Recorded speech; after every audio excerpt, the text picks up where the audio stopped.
I'm here to talk a bit about Heritrix DecideRules.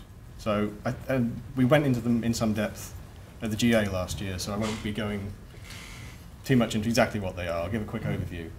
And then I'm going to talk a little bit about our own setup, the rules we use, and why we're using them. In any Heritrix job, there's a thing called the DecideRule Sequence.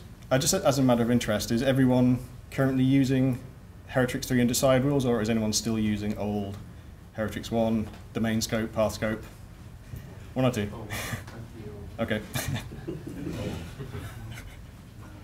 So yes, a DecideRule sequence is it's a list of decide rules. They're all processed in order, and every rule will be processed. There is a slight caveat to that.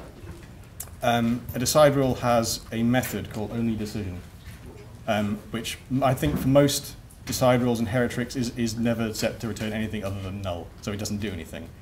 But you can change it such that if it can't affect a decision, i.e. the current decision is to reject, and its only purpose is to reject, then it doesn't do anything. It will never check and save you some processing time. Sorry, is that right? Or?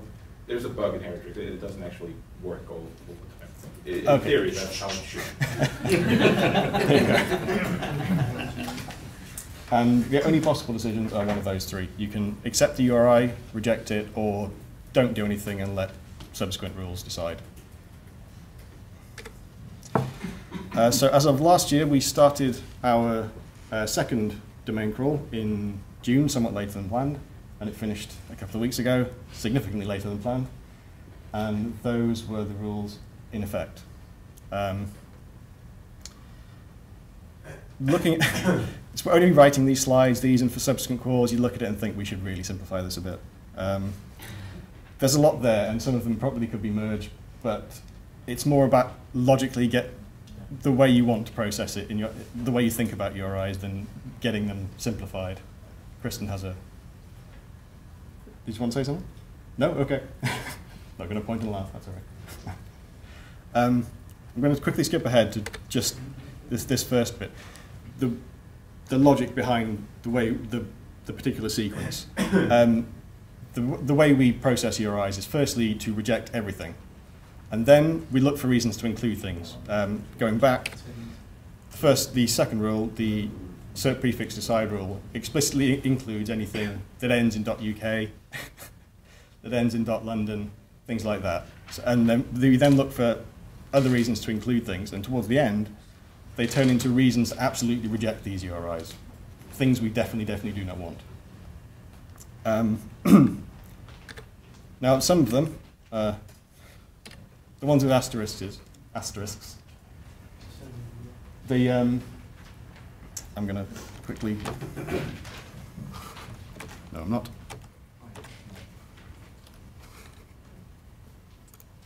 So,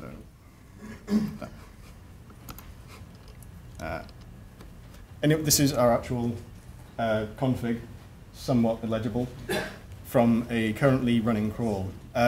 This is the Spring config, and within Spring you can not only define a bean as is, you can also define it with an ID and then include it using this ref syntax.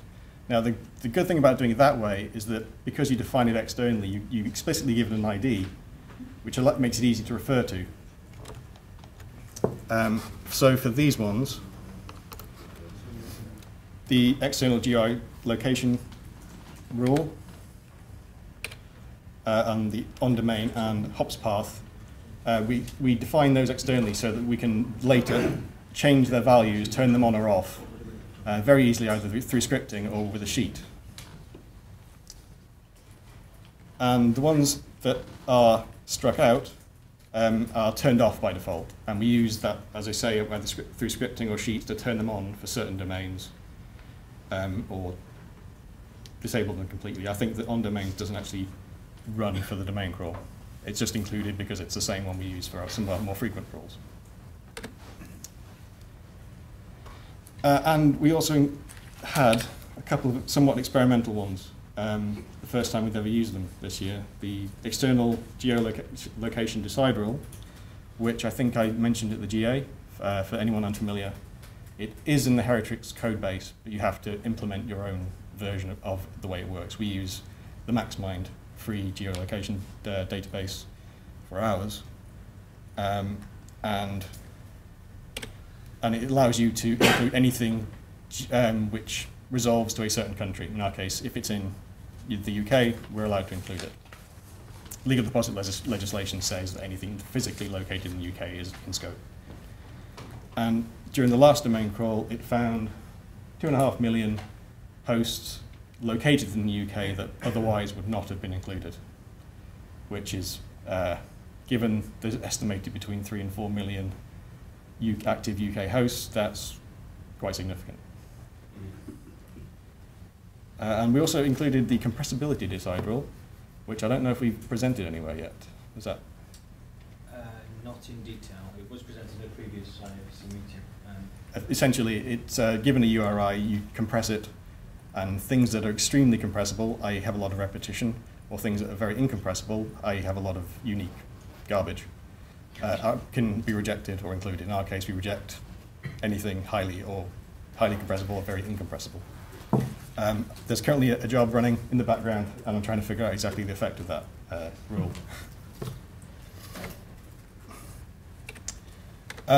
Yes. So not only are decide rules allowed, not only do the decide rules allow you to scope URLs, you can also use them on processors. So in our case, the workwriter is a processor, and anything that extends the base processor class has this should process rule, which allows you to get past decide rules to decide whether or not that processor will actually run. In our case, we virus scan every URI that comes in theory. And we, given whether or not it contains a virus, it goes to one workwriter or another. We add an annotation to the URI, and we use the decide rule to decide whether or not which workwriter it goes to. Yes. Question? Yeah. So what do you do with the ones that contain viruses? Do you still archive them? You just keep them separate? They're in theory nullified. We bitwise XOR them to turn them into a big binary blob and then store them in a WARC file as a conversion record. But yes, we do store them.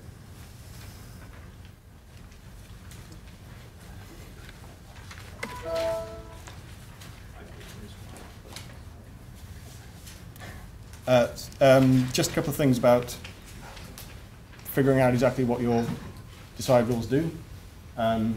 Quick note about how to turn on logging for them. This does spit out a lot, so don't do it on a domain crawl.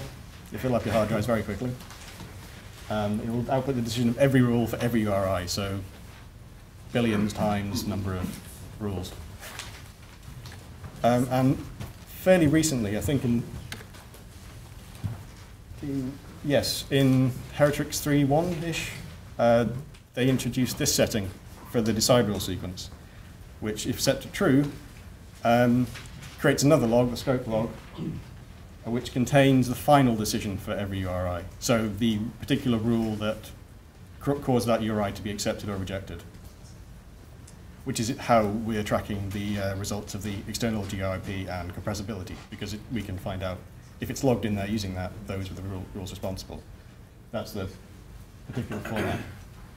It does get, again, very big. How do you analyze the logs when they are getting big? We have a Hadoop cluster. Literally, I mean, you could just grep and count. So if you grep external GRIP, pipe it into WCL, that's the number of times it was responsible for including a URI. But, yeah. I think the one that gave a good presentation of the last 2 years. Okay. And I thought I'd just end on a quick list. That's everything in the current code base, ignoring things we've written ourselves. What's the percentage of these, in terms of the available decide rules you can set? Like 20% of? You could use them all. So that is all of the That is all. that exists. A lot of them are kind of duplicates, as in is on a host, isn't on a host, has content type, doesn't match content type. So there's some sort of duplication, but again, it's more of a logical thing. But yes, there's a fair number that let you do a lot. You don't have to use all. It'd be unwise to use all of them. It get a bit difficult to track.